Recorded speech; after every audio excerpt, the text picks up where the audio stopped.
it's just interesting. It was a great year for this, and I'm not discounting this, and that's why I pointed out to the story, kind of giving you the business side behind it, because it was business. It was the industry. It's a lot of the cats who are saying the industry is garbage these days, and that's why we don't get the music we like. But the music you like has been coming out. You just didn't really pay attention to it until the industry, be it mass appeal, like put it in front of you. Hip-hop news that isn't about dumb shit. Boom. So this is the area, the segment, the section of the show where I've personally hand curated a bunch of hip-hop stories. These are of interest to all kind of folk. You could be a hip-hop fan. You could be a person who wants to learn about how hip-hop has been a very influential cultural, social, and artistic movement that's spread throughout the world. And you might say, well, how's it done that? Why is it important? Is it just this horrible thing that I hear about all the time? You might be interested in wondering how it can intersect with your line of work, whether it's education or, as we just talked about, city planning or municipality, being a mayor or being a healthcare professional. There's so many ways. It's so fun. It's so exciting. And if you're a fan of hip hop, then you're just going to love to hear ways that your music and culture are helping make the world a better place. So that's why we do this segment. So I run down this. Now, many of these appear in the newsletter. So please, again, subscribe to the newsletter if you like these kind of stories.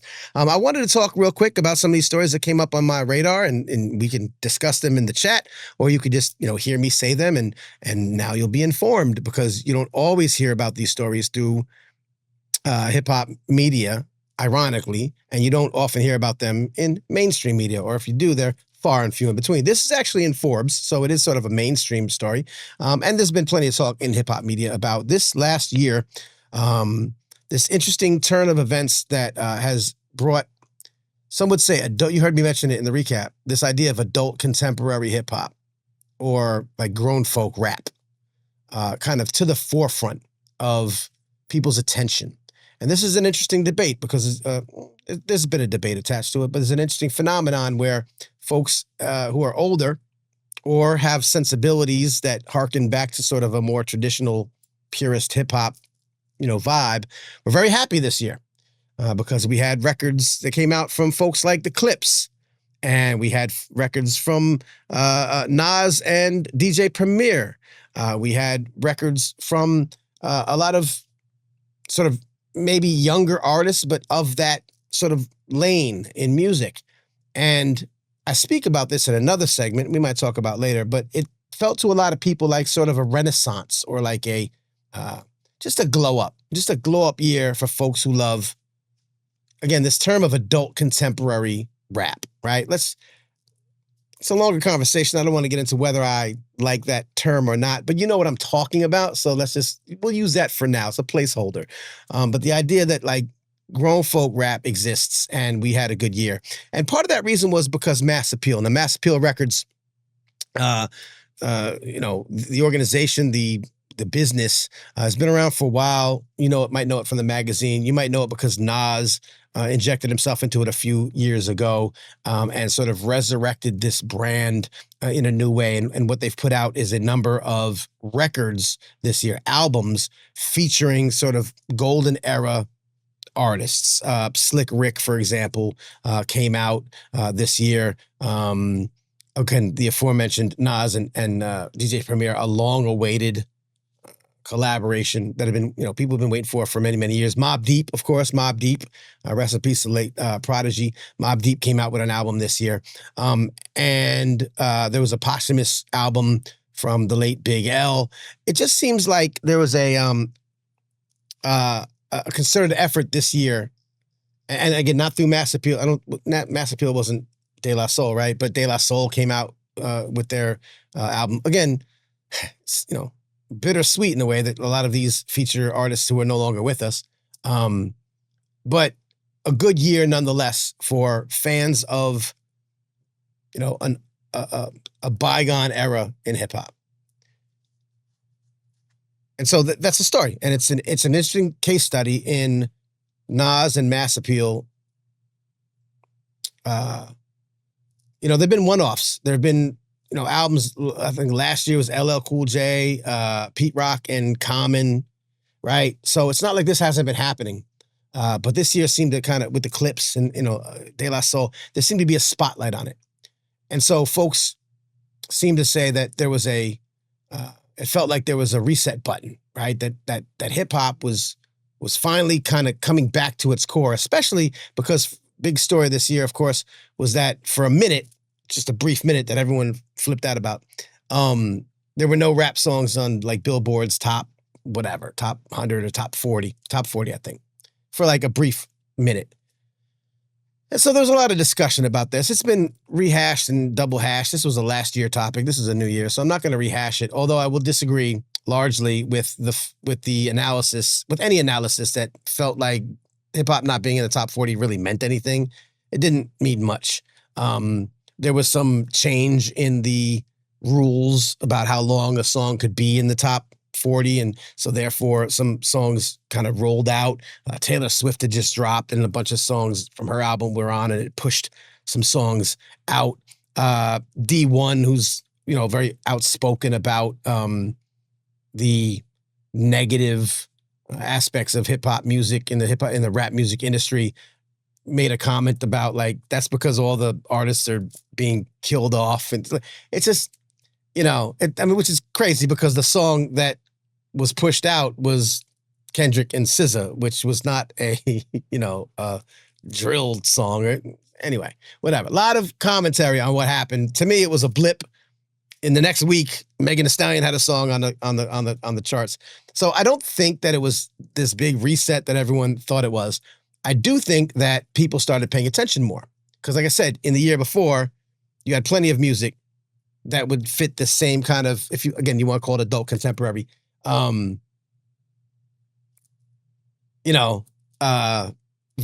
right? Thank you, Jay. He said, yeah, okay. So Daylight was mass appeal. So to me, it's, hey, get out of here, ad. So to me, it's just interesting. It was a great year for this, and I'm not discounting this, and that's why I pointed out to the story, kind of giving you the business side behind it, because it was business. It was the industry. It's a lot of the cats who are saying, the industry is garbage these days, and that's why we don't get the music we like. But the music you like has been coming out. You just didn't really pay attention to it until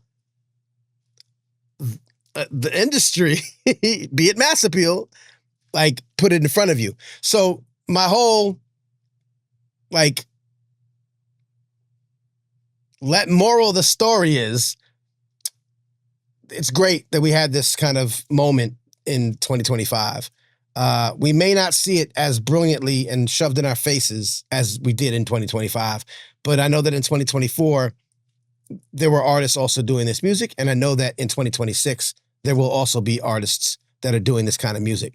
So if you felt like 2025 was a banner year for adult contemporary rap music, because it was served to you on a platter, just remember that even when it's not served to you on a platter, it's out there, and we should be supporting those type artists. You know what I mean? Does that make sense? Like, I don't want to overhype what happened to the point where it seems like it was a one-off. People have been making this music in 2024. They're going to be making it in 2026. It exists whether it gets the industry push of a mass appeal or Nas or not. And so I just want us to remember that, so that we don't just sit there and wait for it to be given to us. We got to do a little bit of work, going around, digging a little, and showing love to the artists that we love from those days. Anyway, that's my spiel for that. If it makes sense, hopefully. If not, look, I'm rusty. So give me I haven't done a show in a long time. This was a cool story. I'm down here in Atlanta these days. Shouts to my New York people. It's New York for life. New York versus the world. I'm still New York forever. But I'm down here in Atlanta. This was really interesting. By the way, I think it was Jeezy. Atlanta artists and some others. Nas has been doing it. I've seen Pharoah Monch do it. Artists rocking with symphony orchestras, right? Artists rocking with symphonies, taking their music, interpolating it by symphonies. And I love it. I think it's a brilliant, beautiful thing. Jeezy's done it down here in Atlanta, and actually I talked about this before, set the world record for like the largest hip hop symphony orchestra So he's in the Guinness Book of World Records. Gucci Mane did the same thing. I think it was New Year's Eve. Was it New Year's Eve? Beautiful New Year's Eve celebration that blended Southern hip hop with the grandeur of the symphony, rocking at the Atlanta Symphony Hall. I love these combinations. Of course, I also love our friends. Like we've talked to The Phantom and was it June Kim? So some other like lesser known artists, but no less important, that are melding the worlds of classical music, symphony orchestra, and hip hop, doing it, on the not the celebrity level, but definitely on the artistic level. So shouts to the idea of it, and shouts to Gucci Mane for doing that. I just think that's something you don't hear about that often. Seemed like a great event. I did not go, but seemed pretty dope. There was a married couple, Darius and Shanna Brown. The night doubled as both a celebration and a memory in the making. The blend of hip hop and orchestra, they said, felt like a natural evolution. Quote, "We wanted to do something for New Year's Eve and have a good night." She said her husband added that hearing Gucci Mane with an orchestra brought a balance of calm and hype that felt uniquely fitting for the occasion. So I love to see that, some of the legacy artists are finding new ways to reach fans and do new things and be creative and all that good stuff. On a less exciting or fun note, this is a more recent story. This was just a few days ago. We found out that James Bernard, the founding editor of The Source magazine and co-founder of Double XL, which I loved. I love Double XL magazine, passed away at,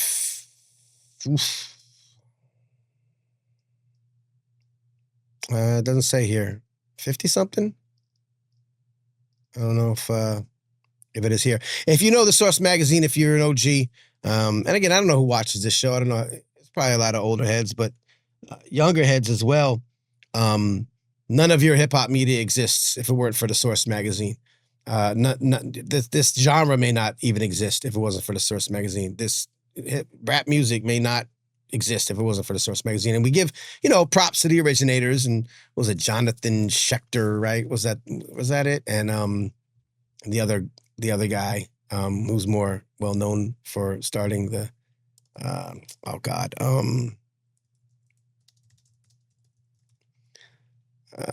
David Mays, of course, David Mays, right? Great David Mays, who started the Source magazine. James Bernard, however, was one of the original editors of it, and really was once it grew from like a one-page pamphlet that the Source started, and then became a real deal Holyfield type of magazine. And James Bernard was definitely a monster, a beast when it came to Black music, journalism, hip hop specifically, cultural journalism as the Source. Now, if you're of a certain age, you remember the Source being actually a pretty journalistically sound and important publication. It just was. It was the Bible. It was known as the Bible of hip hop journalism. I used to get the Source magazine. The subtitle was something like the music, culture, and politics, hip hop music, culture, and politics, which showed that early on, when it was a serious endeavor, that the editors like James Bernard would want to make sure that everyone knew that hip hop was more than just music, right? It was a whole cultural movement. And so I love that right out of the gate, it wasn't like a Word Up magazine. It wasn't like, it was significant. It had substance. It had value. And it talked about the culture, the politics, aside from just the music. And I think that's largely because of James Bernard, who then went on to co-found Double XL, which also had that kind of ethos. It was like the serious hip hop journalism. And we've gone away from that, in the last couple of decades, and certainly very little corporatized hip hop media still exists. I am finding some really good hip hop journalism on Substack, by the way. I'm on Substack, mannyfaces.substack.com. And I think that that's where some of the best current hip hop journalism is starting to appear. So if you're of a certain age where you remember the Source and Double XL, and you remember the long form journalism, the depth, the substance, and you long for that sort of, and some of it appeared during the blog era, right? There's the big hip hop blog era. And then some of it, of course, now has dissipated Substack. And I know that Substack is a problematic platform for a couple of different reasons. I'm looking past that right now just to talk about there are places that I've recommended because I'm not a gatekeeper. In my newsletter, I've also pointed to a couple of other folks on Substack doing good work. And even my Substack has recommendations. And I think we all live in the shadows, what I'm trying to say, of folks like, James Bernard, who passed away recently. And so shouts to him, shouts to all the kind of the OGs of hip hop journalism, names you might know or not know. But that was a time. And a lot of us, myself included, specifically myself, who does journalism, I write, I'm a hip hop journalist, among other things, absolutely 100% because of the source, because of Double XL, because I saw a way to speak intellectually and speak, substantively about the music and culture that I love. And I never had to make a living at it, so I know why a lot of hip-hop journalists then went off to kind of walk away from that when the hip-hop journalism world kind of crumbled. I know that's why they're not doing it to this day, but I do hope that some of them return to platforms like Substack, and I'm starting to see that. So anyway, we all live in the shadow of James Bernard if you write words that have to do with hip-hop. This is interesting. My New York People, there's 2 shows. I don't know if you went to go see this. I'm not sure when it's running. Again, this is just stories that I share in the newsletter, so you can go in more depth. And this is a New York Times story, a story of hip-hop rehabilitation with the body as battleground. I love this because we don't talk enough about hip-hop movement, right? Dance, right? We talk sometimes about breaking and street dance or whatever, but we don't often talk about, hip-hop theater enough or kind of where these worlds intersect. And so this is a story about Delek Braithwaite's show called Tri-Step Trip. It's part of the Under the Radar Festival. It uses a language of step. So if you know step dancing, right? To express the liberating and restricting power of groups. He was on Def Poetry Jam. In the past, he's done some work. He almost got in trouble with the law. He entered a court-ordered rehabilitation program, and he's been turning his life over ever since through music and storytelling. He had an album and a one-man show called Spirituals that he toured for years, and eventually that expanded into Tri-Step Trip, a group version which is having its New York debut at ART, New York Theaters, January 8th through 25th. So it's active right now as part of the Under the Radar Festival. And I'm upset because I'll be in New York in February. I'll miss this. But this is an interesting show. Real quick from the article, Tri-Step Trip has different physical language. Step, the percussive dance form developed in historically Black colleges and universities. The play mostly takes place in a court-ordered drug rehabilitation program, which we call the group. And Step is such a group art form all about unity and precision. In the show, Braithwaite plays a narrator figure called the Conductor, who mans a sampling machine as he guides the audience and a younger version of himself called Anonymous through his story. With little more than folding chairs and bodies, the production samples modes of theater, from courtroom reenactment and spoken word soliloquies to realism. Sounds like a really compelling and impactful play, musical, not sure what you want to call it. If anyone is in New York and goes and sees this, please let me know. I'd love to hear a review of this. It sounds really interesting. There's also another interesting New York theater thing, which had a run. It's over now, but a hip hop musical about Anne Frank called Slam Frank. I don't mean to chuckle. I'm just saying, I don't know. But it sounds like one of these maybe like weird ideas on paper that may actually work in real life. This is a New Yorker article all about it. It had a medium run in New York City. I guess a trial run or development run or whatever you want to call it. It's called Slam Frank. If you saw it, I'd like to know what you thought about it. I have very mixed feelings about hip hop theater. I've seen it work, and I'm not just talking about Hamilton. We don't just talk about Hamilton. Hamilton's fine to me. I think it's it's an exceptional musical in some ways. It's slightly problematic in other ways, but I generally like, okay, cool. But when I think of hip hop theater, I think of the Hip Hop Theater Festival that happened many, many years before Hamilton. I think of Baba Brinkman, who's done one man kind of hip hop theater shows. I think of some, uh, interpretations that I've seen. I've seen a hip hop based Othello. I think it was John Leguizamo who might have produced that thing. So some of them work, some of them don't. It's fine. It's a mix. It can work. It can not work. I saw there was a Broadway musical that tried to launch but never really fully did, called Holler If You Hear Me, which was sort of like Mamma Mia, but with Tupac. You know what I mean? Like how Mamma Mia is like all the songs of ABBA and they just made a story out of it. They did the same thing with Tupac. I thought it was fine when I went to go see it in a preview. I thought it was badly marketed, and maybe if they had more time to workshop, it could have actually been pretty good. Pretty good. Like think about taking the breadth of Tupac's music and making kind of a musical, a play out of it. I thought it had potential, but it was so badly marketed because they didn't know what the hell they were doing and they didn't understand, hip hop community, that it failed before it could really launch. So anyway, these things work sometimes, they don't work sometimes. I'm curious if you get to see Try, Step, and Trip or Slam Frank.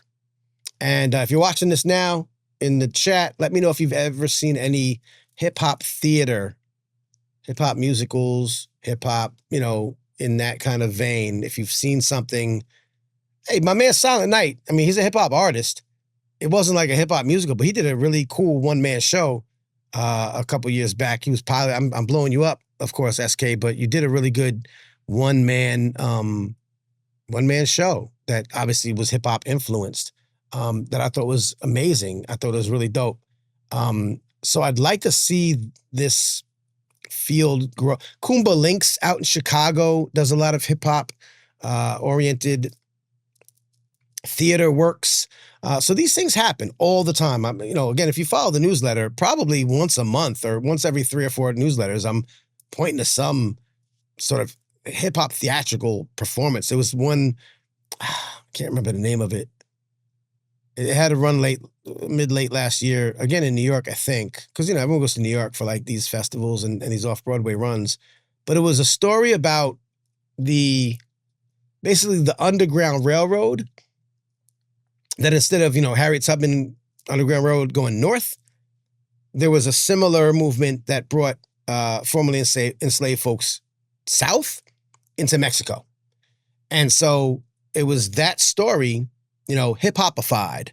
And again, I don't get to see these things because, they're in New York, and I'm not in New York anymore, man. I'm not. Do I still have my...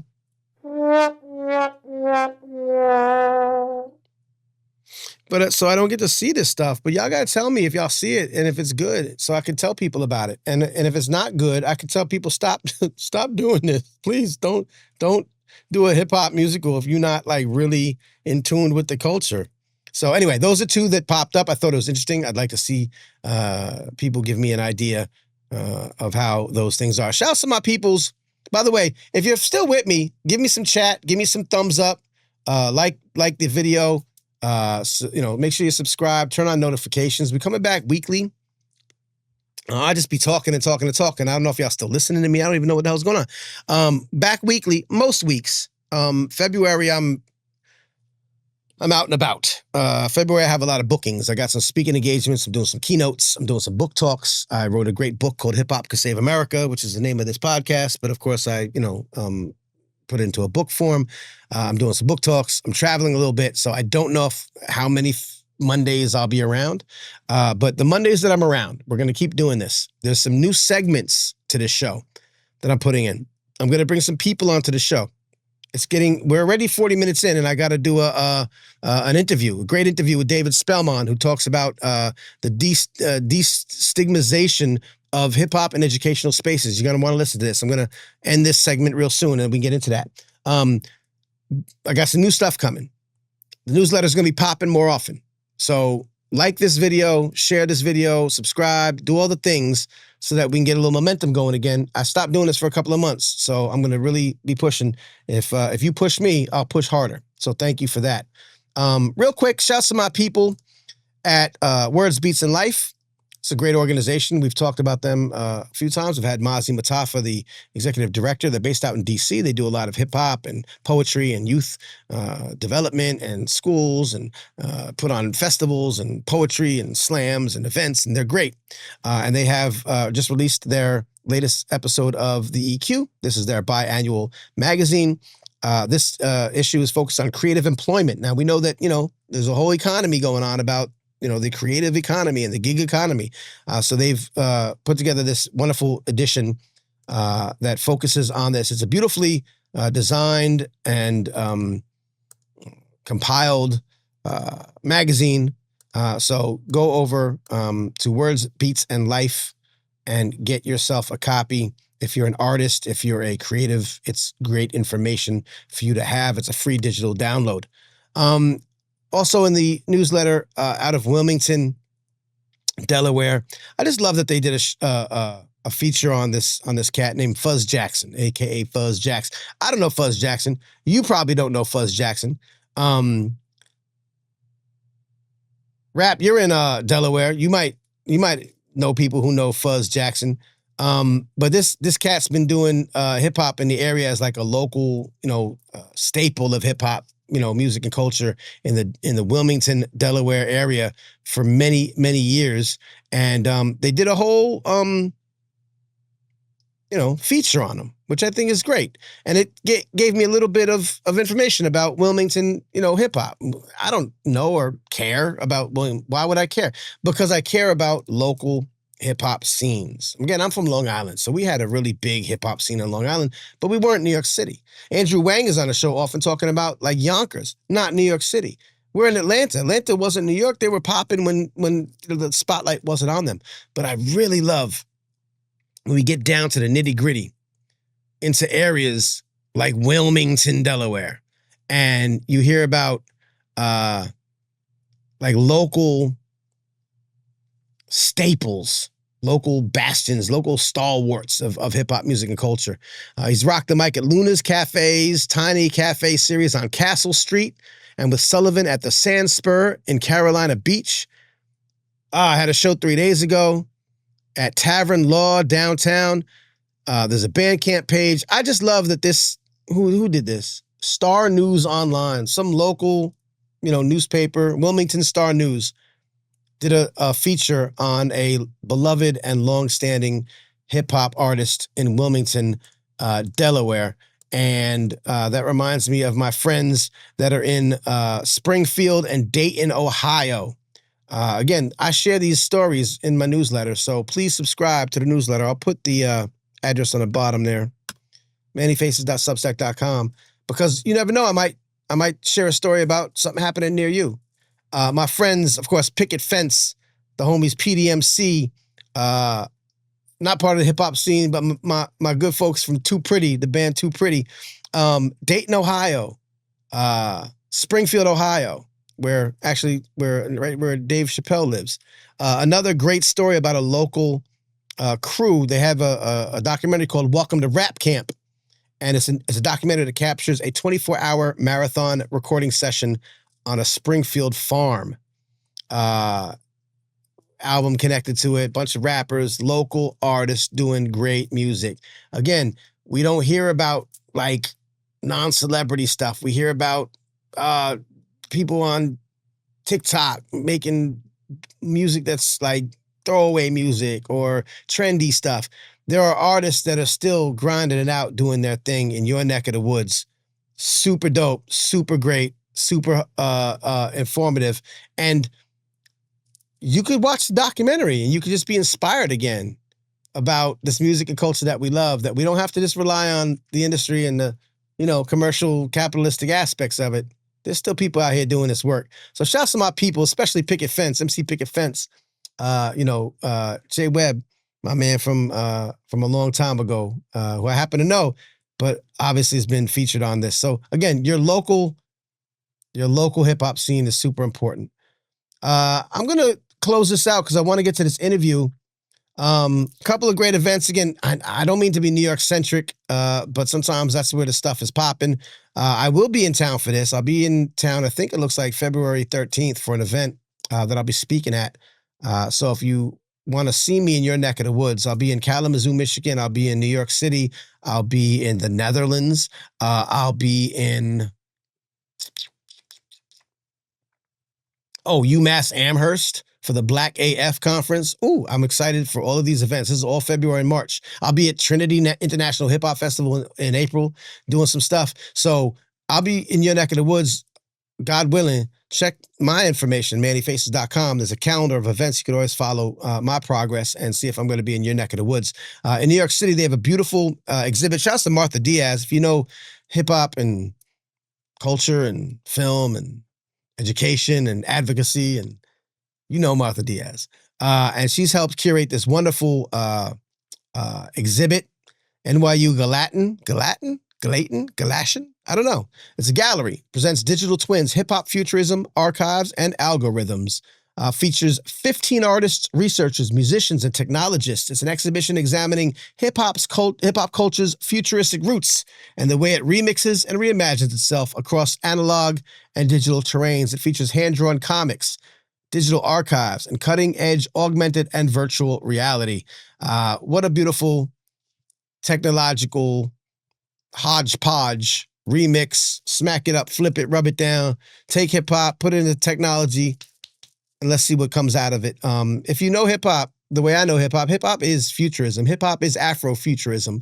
It's always been. And I think that seeing a gallery showing this in a visual format or even augmented reality, it's going to be super exciting. I can't wait I hope I have time. I'm only there for a quick minute, but I'm going to go check it out. Again, Martha Diaz curates the exhibition with the director of the gallery, Keith Miller. So if you're in New York, check that out. Again, all of these items, subscribe to this newsletter, man. If you're like, oh my God, all this is amazing, Manny, I haven't heard of any of this. Of course you haven't. Only I bring it to you, hand delivered with a bow in your inbox. So please subscribe.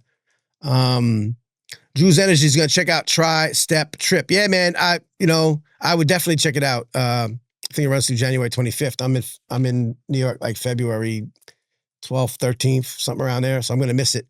But that's, all these look, though. I've seen like Rennie Harris.